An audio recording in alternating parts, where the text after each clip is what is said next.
Zach, we're live. No intro, no music, no skipping. You wanted something wild, right? Tuesday, live. Big Tuesdays, are you ready? Real chills, dead ball crushing spills. You pay for the whole seat, but you only need the edge. I am so excited today because what we're talking about is so crucial in business. And it comes down to you either have more time or you have more money. And when you have more money, you decrease how much time you need to get to where you want to be. This Now is you this is chose, a yeah. Go ahead. I'm sorry.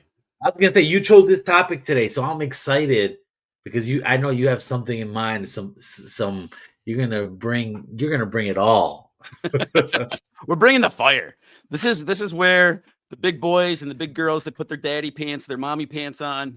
This separates posers in business from actual people that study the art of business. We all have two professions. You've heard me say this a million times. The thing that we do, and then we got to get eyeballs on it. And we talk about this all the time. You could be the best heart surgeon in the world, a miracle maker of that. But if you don't have patience to operate on, you're not going to have food with your meals. And this is where, in the beginning, there's something that I will often coach businesses is we lead with revenue. Maybe you don't have time to launch a $10,000 YouTube campaign. That's fine. You don't have the money to do that. What can we do? And so especially when you're starting out, or if you get knocked down, which happens all the time, you and I have both been knocked down in business where we're king of the world, doing all the things, and then boom, something happens. If you have more time than you have money, there's certain things that you should be focused on. Now, when we're talking about local businesses, number one is always going to be the database. Are you nurturing that database? This is the most valuable thing. And even when you have more money than you have time, that database is mission critical. The campaign that we run to those people to stay in front of them so they know us, they like us, they trust us, they believe we have the best solution for them. Are we doing that? Are we intentional? If you're just starting out in business, this is one of the first exercises. When I was running a real estate team, my expectation was day one, when you show up, you're going to have 250 names.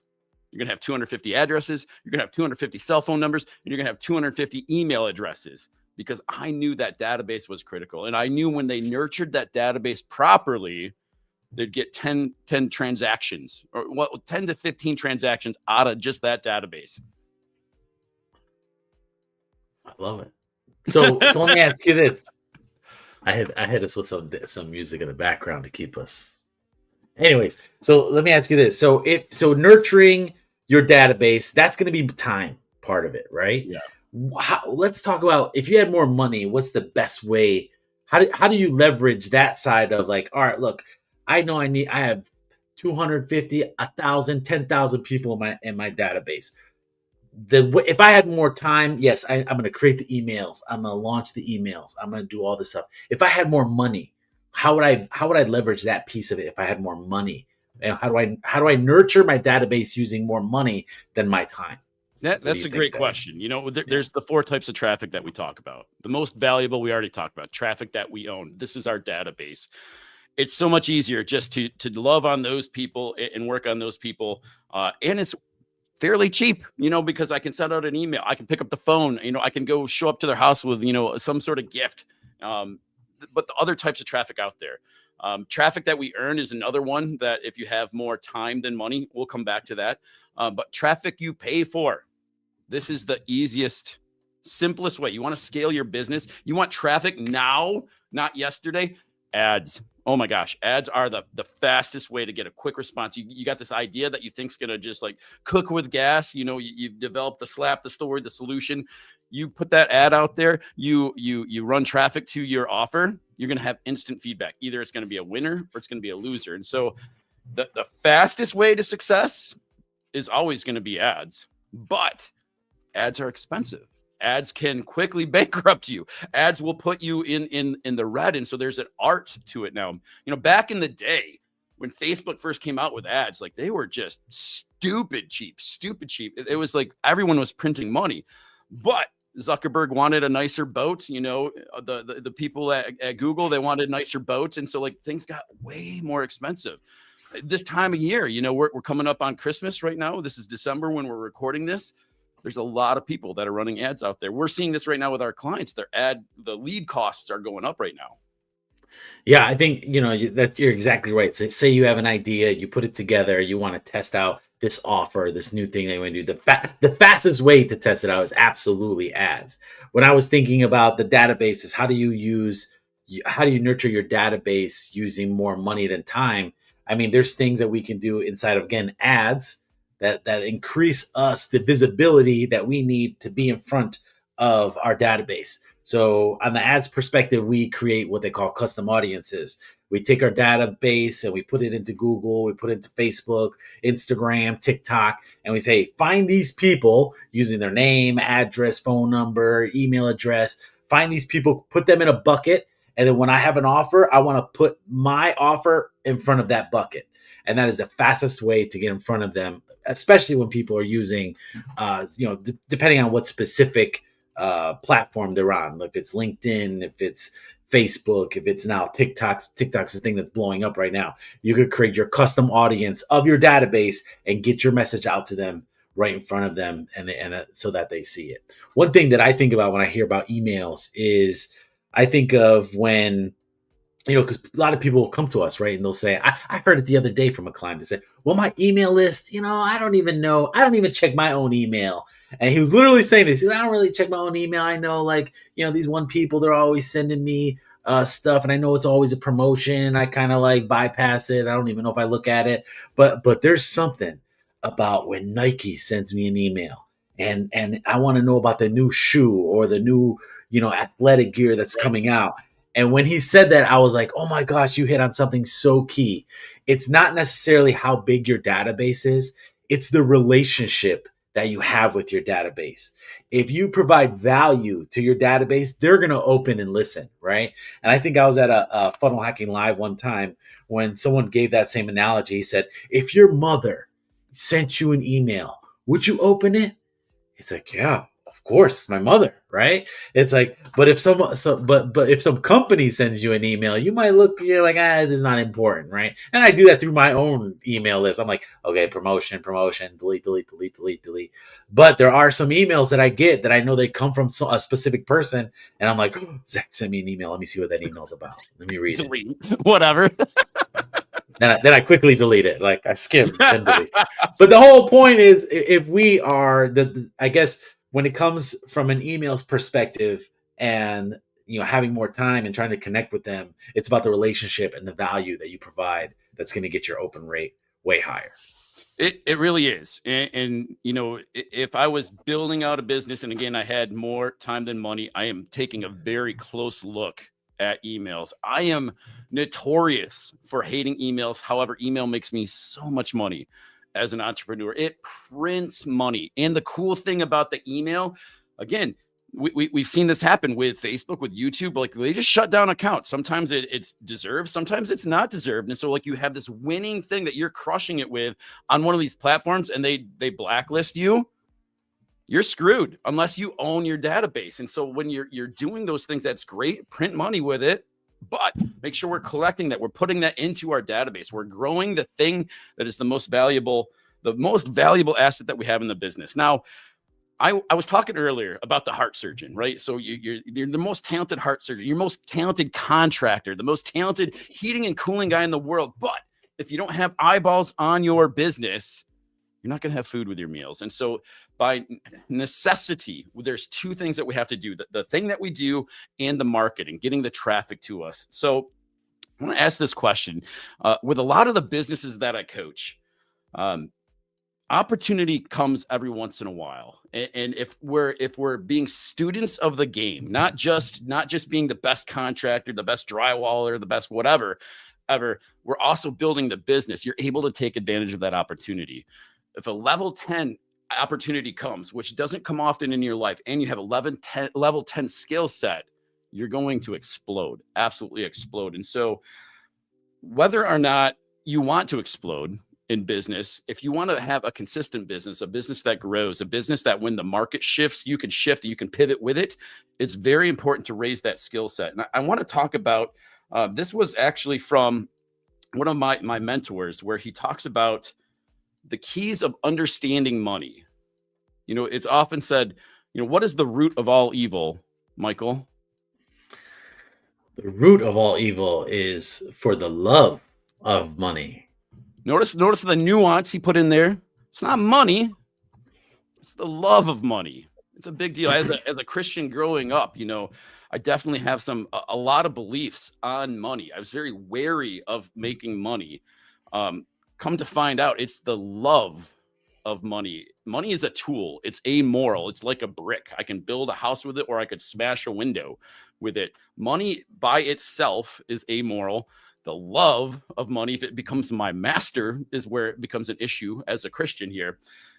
When we understand that, part of the, like, I love that parable. I'm going a little bit preachy right now, and I love it. The parable of the talents. Like, God gives us these talents, right? And if you're called to be an entrepreneur, it's my firm belief that you're called to grow the business in an ethical, in a moral way, and in a big way. To do that, we have to change the way that we think about money. Now, think about, Michael, at a hotel. Like, we go to a hotel, we're going to Orlando, because right now it's like 3 degrees here in Michigan, which I like the cold. The cold is actually fun. It's the lack of the sun, but we're going to Orlando. We go to a hotel. You and I check in. It's awesome. Who's the hardest working person at that hotel? The hardest working person? I mean, I think it's the people who clean the rooms. Yeah, I think you're right. And I know you're right. Like, those people are busting their butts. They get paid the least amount of money. Now, these are the implementers. Now, there's nothing wrong with being an implementer, but like, ultimately, what are they doing? They're trading their time for money. They're trading their muscles, the things that they're doing for money. And if you look at it, if this is the job that you're doing, think about it as a drywaller. If this is the only thing you're doing, you're putting up drywall, or you're a remodeler, but you're the guy that swings the hammer the whole time. Nothing wrong with that, but you're going to be somewhere between minimum wage and $80,000. Now, going above that, the next level is what we call unification. Now, this is where you start to manage these people. The person at that hotel, to use that example, they're getting paid somewhere between 40 to, depending on the hotel, $250,000 a year. Now, they manage these people. They run the orchestra to make sure everything stays clean. Above that, and this is where it starts to get really fun, is communication. So we have implementation on the bottom, implementers. We have unification, and then we have communication. This is where we start to use our mouth, the words that we have, to make money. And now, when you do that, you can expect between 100,000 and really 100 million. And I can go through a bunch of examples. You think of like Tony Robbins. He's a great example of this, where he's using the words that he comes up with to make money on this. The final level, the top level, you're going to love this one. What do you think it is? Who it's like, if thinker. The elite of the elites, who are the people that make, the billionaires? Think of a couple of billionaires that you know.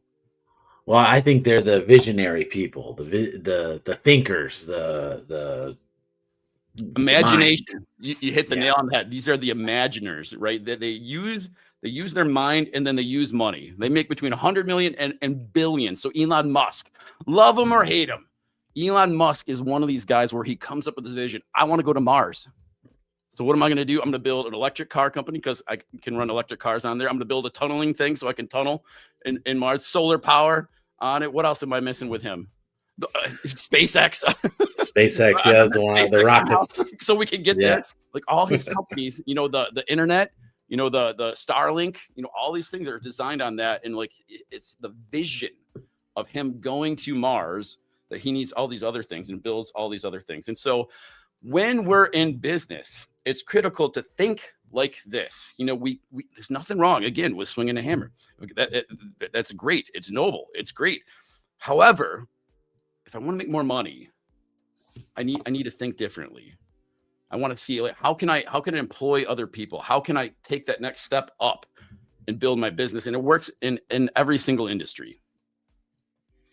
Yeah, no, you're absolutely right. And as we kind of like bring this back full circle, like, you either have more time or you have more money. Like, again, how do you create more money so you can decrease that time? of that piece, and that's what level are you on, and what level do you need to get to so that you can increase your capacity and the amount of money you make. That way, you decrease that time to success.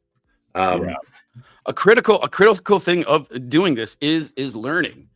Not for the sake of learning, but for the sake of wisdom, taking this knowledge that we get from podcasts like this, from books that we read, and then turning that into wisdom, tactical things that we can implement. It's a critical thing to be a master of the game. So I want to jump back real quick to the four types of traffic we talked about this. So the most important traffic is the traffic that we own. It's our database. If you're not getting reliable and consistent business from that database, we're doing things wrong. If we're not growing that database, because the database is always dying, people are moving, people are getting hit by buses, whatever. Like, you have to continue to grow that database because it will leave you. And then you have to nurture that database. Very critical. Nurture that database. Traffic that you earn. This is what Michael and I are literally doing right now. This is a free podcast that Michael and I have spent literally hundreds of thousands of dollars on our education. And that's not being facetious. That's hundreds of thousands of dollars to learn what we've learned, and we're giving it away. We're absolutely giving it away. And so that traffic that we earn, we're building a podcast. We turn it into shorts. We turn it into a podcast. We put it on YouTube. It gets eyeballs on us. This is we're taking our time, though. We're earning this, right? Then the traffic that we pay for, we talked about that, the ads there. The fourth type of traffic is a mysterious and awesome type of traffic. This is traffic that we borrow. When we're clear, and we talked about this a few weeks ago, on your avatar, the person that you serve at a high level, there's going to be adjacent industries that also serve those people. And so if you can create a partnership with those people, then you can open up a whole different database where they already have rapport with that person, and that person can say, yeah, Michael, he's the guy. He's amazing. One of the things that Michael does on the side, he's a real estate investor, right? And so with the real estate investing, he's got a partnership with the wholesale. I'm drawing a blank. Help me out. The wholesale. the Nexa This is people, where we go. UWM. UWM. What is it? United Wholesale Mortgages. Yeah. Mortgage. The president there, he's a billionaire. If they age, like, oh my gosh, if you're thinking about investing in real estate, Michael's got all these products. You have to use him. Like, that would be an example of that kind of partner where he has all these connections here and could flood you with business. And so, traffic and that's just with one sentence, right? So right. Who has your avatar's attention, right? That they trust, know, and like, and by one sentence can change the world. It was funny because me and my wife went into I don't know, some store yesterday. She wanted Christmas stuff, so we bought the Grinch tree and all these decorations, and we were like going through that, and the lady at the counter, she said, "Man, you have no idea when someone from TikTok goes on TikTok and one of our things go viral, everybody floods in here and empties the store of that thing, right?" And she said, "This year it's the Grinch."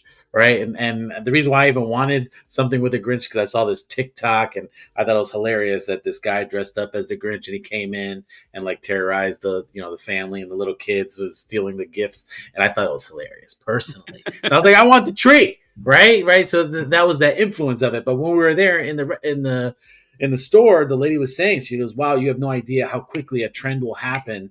And then people will flood in to buy that thing." And it's really because that person has influencers, right? So that influencer has people watching their content, and then they make one move and boom, it shifts a whole market. So that is very extreme about that whole great traffic that you borrow, right? How can you create relationships with those influencers? Now, if you're a local contractor, who are the local influencers that we can utilize to get eyeballs on your business? And what's fun is that there's a whole podcast we should do on this. Some of the big influencers out there that have millions and millions and millions of followers, they might not have the time of day for you, but there's a ton of what we call micro influencers. On TikTok, that would be somewhere between like 5 to 20,000 followers that, especially if they're local, they have a powerful sway on things. Like, what could you do as a partnership with those people to get eyeballs on your company? Yeah, I think that's great. So I think, if you're in this if you're in this season of do I have more time or more money? Like money is definitely going to speed up your time. But if you have more time, then focus on nurturing those type of relationships of the influencers. Focus on nurturing your database. Put out more content. That's your time. You got to put in the time to grab the audience that you're looking for, and that's all about creating content, being have a good relationship with your database, and find the people who have your audience that you can borrow the traffic from as well. I love it. Michael, if they want to talk more to us on this, where do they go? They got to go to www.cruxlocal.com and set up a free strategy session where we give away this type of content. We do we have an avatar booklet. We have all these things to help you with AI. So let's book up a call. Let's talk, and we can go from there. I love it. See you guys See you next time. soon.